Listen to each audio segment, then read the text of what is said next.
Question says which of the following have the same number of lone pairs and bonds pair respectively. किसके पास bond pair और lone pair same होगा वो हमको identify करना है। First option की बात करते हैं, दैट इज CO3 2-। तो यहाँ पे कार्बन के पास कितने हैं, चार, लास्ट शेल में चार इलेक्ट्रॉन होते हैं, चारों के चारों बॉन्ड बना के रखे, दो डबल बॉन्ड बना रहा है, एक सिंगल बॉन्ड बना रहा है, ठीक है। तो इसके पास क्या होगी, टोटल बॉन्ड पेयर कितनी होगी, टोटल इसके पास 3 बॉन्ड पेयर होगी और लोन पेयर कितनी होगी, 0 लोन पेयर होगी। अब हम बात करते हैं I3- का। I3- का अगर हम देखें तो लास्ट शेल में 7 इलेक्ट्रॉन होते हैं, ठीक है, और 7 में से वो खाली 2 ही बॉन्ड बना रहा है, तो कितने बॉन्ड पेयर आएगी, 2, और लोन पेयर कितनी आएगी तुम्हारे, टोटल 3 लोन पेयर। अरे आई होप दिस इज क्लियर। कितने लोन पेयर हो गए यहाँ पे, टोटल 3, और बॉन्ड पेयर कितनी होगी, 2। तो यहाँ पे क्या है, लोन पेयर बॉन्ड पेयर तो सेम है नहीं, तो ये ऑप्शन गलत हो गया क्योंकि यहाँ पे दोनों सेम चाहिए हमको। बी ऑप्शन की बात करता है, I3-। अब I3- में क्या, अभी हमने देखा कि बॉन्ड पेयर कितनी होगी, यहाँ पे 2 बॉन्ड पेयर होगी और लोन पेयर कितनी होगी तुम्हारी, टोटल 3 लोन पेयर होगी। अब हमको निकालना है किसका, HCF2 का। 2 बॉन्ड बन रहे तो 2 बॉन्ड पेयर बन गई। अब जेनॉन के पास टोटल 8 इलेक्ट्रॉन होता है, उसमें से 2 चले गए तो बचे 6, तो 6 मिलके 3 लोन पेयर बना सकते हैं। तो यहाँ पे टोटल कितनी लोन पेयर बनेगी, 3 लोन पेयर। तो ये दोनों में देखो बॉन्ड पेयर भी इक्वल है, लोन पेयर भी इक्वल है, सो बी करेक्ट होगा।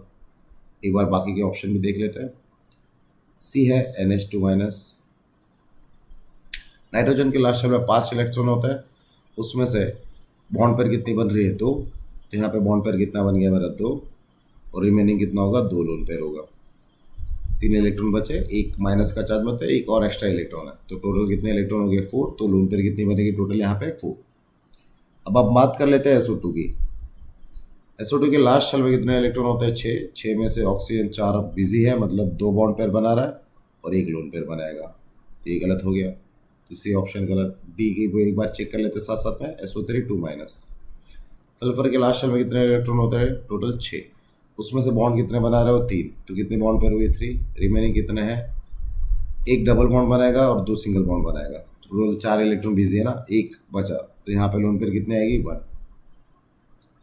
उसके बाद क्या है, ClO4-। क्लोरीन के लास्ट शेल में 7 इलेक्ट्रॉन होते हैं, उसमें से 4 बॉन्ड बना के रखा हुआ है, मतलब 4 बॉन्ड पेयर है।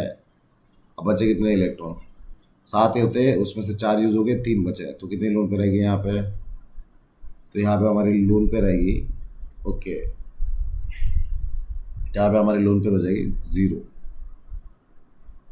कितनी लोन पेयर हो जाएगी, 0। कैसे, ClO4- का जब हम स्ट्रक्चर बनाता है तो ClO4- में double bond oxygen, double bond oxygen, double bond oxygen, 3 double bond बनाएगा, एक सिंगल बॉन्ड बनाएगा। तो यहाँ पे टोटल कितने इलेक्ट्रॉन यूज हो गए, 1 2 3 4 5 6 और ये 7, तो यहाँ पे 0 लोन पेयर होगी, तो ये भी गलत हो गया। तो हमारा करेक्ट ऑप्शन क्या है, B. So B is our correct option. I hope this is clear.